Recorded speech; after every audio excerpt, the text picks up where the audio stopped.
Connor. Yeah. Over here. Where? Right here. Yeah. How are you, sir? How are you? Good. Congratulations. Thank you.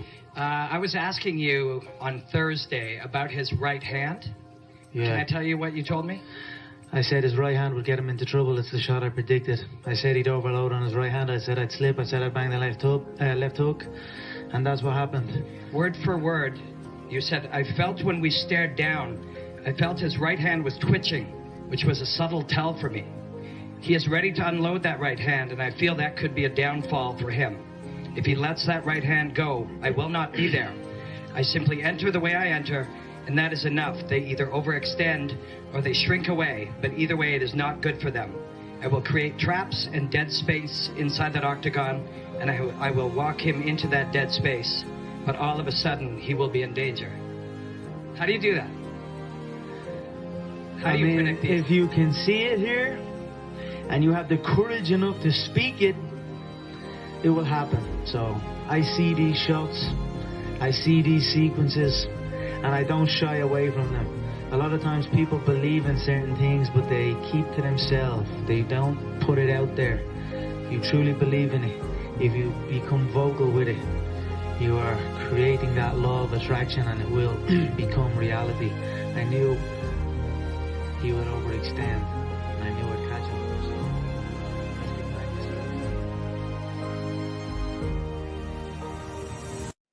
I mean, that's just the way it is. It's 24/7 in my head. I always think about it. I'm always doing. I don't do anything else.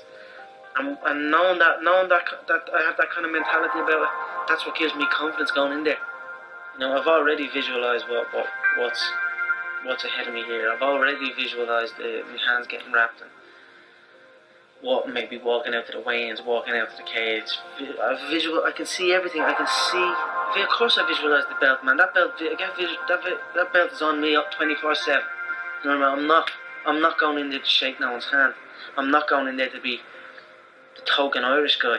You know what I mean? Wear a paddy hat and a pot of gold. You know what I mean? Carry out a pot of gold and have a ginger beard or something. I mean, you know what I mean? I'm just going out there and I'm going out there to go at people. I'm not afraid of them. Trust me. No. What do you think? I'm afraid of him, like? Man, I would fight that guy in a heartbeat. I would fight anything in a heartbeat. I would go forward and I would go at him. You know what I mean? It's a fight at the end. It doesn't matter who. There is no opponent. There's no Jose Aldo. Who the f is Jose Aldo? There's no one. You're against yourself. You know what I mean? You're against yourself. And I just feel like I'm able to beat myself. You know what I mean? I can beat me mind. Do you know what I'm trying to say? I believe in myself so much that nothing is going to stop me. You know, it wasn't predestined as far as like executive producing a film and having it in cinemas, but certainly what was important to me was leaving a mark. I felt like if you're going to do something in life, you must leave a mark. Let future generations or future family members of yours look back and be able to see where they come from and who they are related to. I took my lineage very, very seriously, and okay. I studied about the McGregor clan way back, and that gave me motivation to understand that I'm doing the right thing. I'm doing what I should be doing. I'm fighting in the modern era compared to where my family were fighting on the Scottish Highlands way back, defending against the English invaders. So that was something that was important to me always, to leave a mark and obviously have film documented. I knew what I was doing was something different. I was doing something different. I knew that, and I knew I wanted it to be documented and see where it goes from there. Did I see this?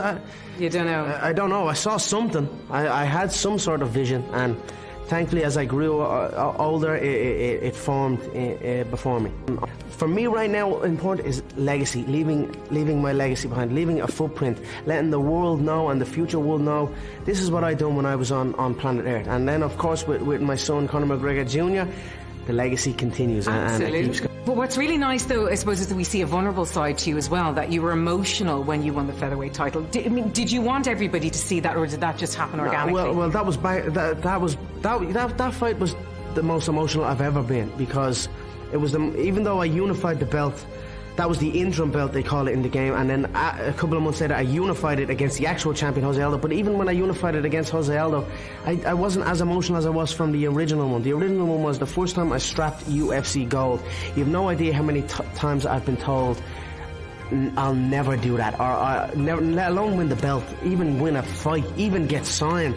I've been told I can't and I won't so many times that when it finally happened, and after the camp that I went through to get there, I was emotional. As far as like, I didn't care about cameras or who was around me at that time. It was just, I'm glad that they were there to capture it. It was a great moment to capture, but I was just letting the emotions take over. Conor.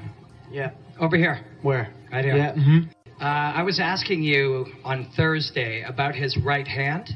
You said, I felt when we stared down, I felt his right hand was twitching, which was a subtle tell for me. He is ready to unload that right hand, and I feel that could be a downfall for him. If he lets that right hand go, I will not be there. I simply enter the way I enter, and that is enough. They either overextend or they shrink away, but either way it is not good for them. I will create traps and dead space inside that octagon, and I will walk him into that dead space, but all of a sudden he will be in danger. How do you do that? How do you predict these if things? you can see it here, and you have the courage enough to speak it, it will happen. So I see these shots, I see these sequences, and I don't shy away from them. A lot of times people believe in certain things, but they keep to themselves. They don't put it out there. If you truly believe in it, if you become vocal with it, you are creating that law of attraction, and it will become reality. I knew he would overextend, and I knew I'd catch him. So Mystic Mac strikes again.